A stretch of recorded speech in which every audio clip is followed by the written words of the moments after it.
Brand new from the No Sugar Sherlock file, a British bashing corporation, so-called journalists, lack, quote, understanding of basic economics and are guilty of uninformed groupthink when it comes to financial reporting. That very honest revelation came from a report commissioned by, wait for it, the BBC board itself. And while it focused specifically on the corporation's coverage of taxation, public spending, government borrowing and debt, all of that is relevant to how the Beeb has completely missed the point when it comes to our decision to leave the European Union, which I'm celebrating the 3rd anniversary of tonight. Happy Brexit Day, happy Independence Day. From the start, the BBC, along with, let's be honest, almost all of the MSM broadcast media, has hated Brexit. According to them, supporters of Brexit are racist, backward and stupid, rather than patriotic, sensible and passionate about the need for Britain to have sovereignty over our own affairs.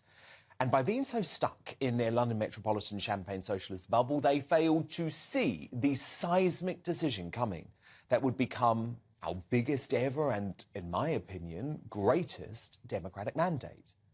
So, of course, after very briefly licking their wounds, they began their campaign to diminish Brexit voters and paint the decision as a failure.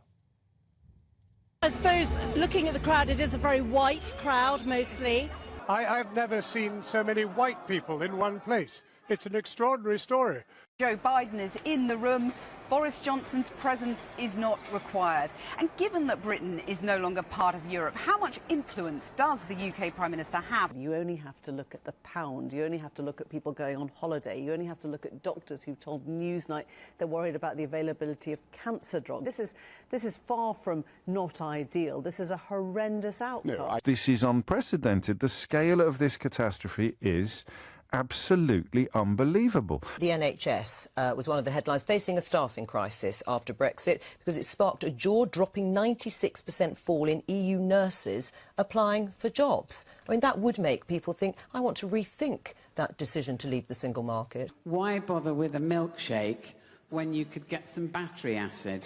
Ha ha ha.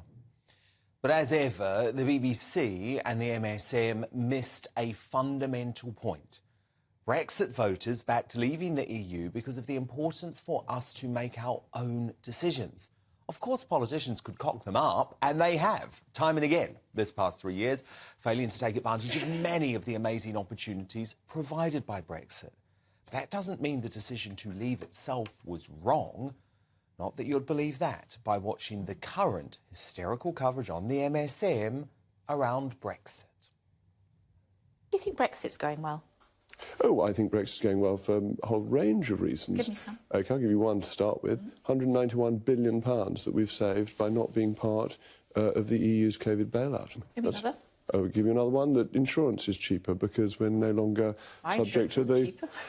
We're no longer subject to the VNUC regulation. And the benefits keep on running. It does, yeah. This line here is where it could be if it had continued growing at the same rate as before the referendum. That's according to academics at King's College London.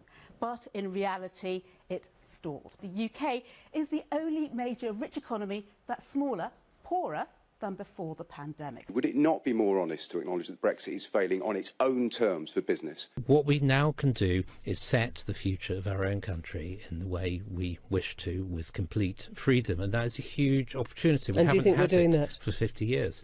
So your message to people who are now regretting it or thinking it's wrong or starting to wonder why on earth we did it is what? It's not a ringing endorsement, is it? It is... Essentially, the gig is up 3 years in, and not really anybody is pretending that things are going to get better.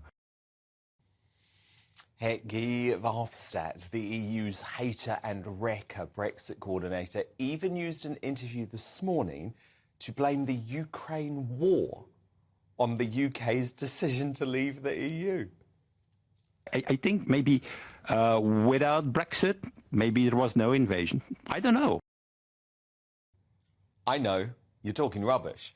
This deranged campaign against Brexit will continue until those sorts of knuckleheads eventually drag us back into the EU. What's missing in the coverage is the understanding that the blob and the political establishment want to do all they can to undermine our leave decision and set up imminent closer ties with the EU once they predict Ramona Keir Starmer is installed as PM. We have now been free from the single market for over 2 years. We have regained legislative autonomy, although the shameful Northern Ireland mess remains unresolved. As the European Research Group pointed out today, we have the ability for free ports, animal welfare improvements, cheaper motor insurance, immigration controls, no annual EU budget payments, and the option for tax reform. But now our politicians must ignore the media haters and wreckers and prove that they will truly embrace Brexit to create a better United Kingdom. Sadly, I have little faith they have the gumption to do that.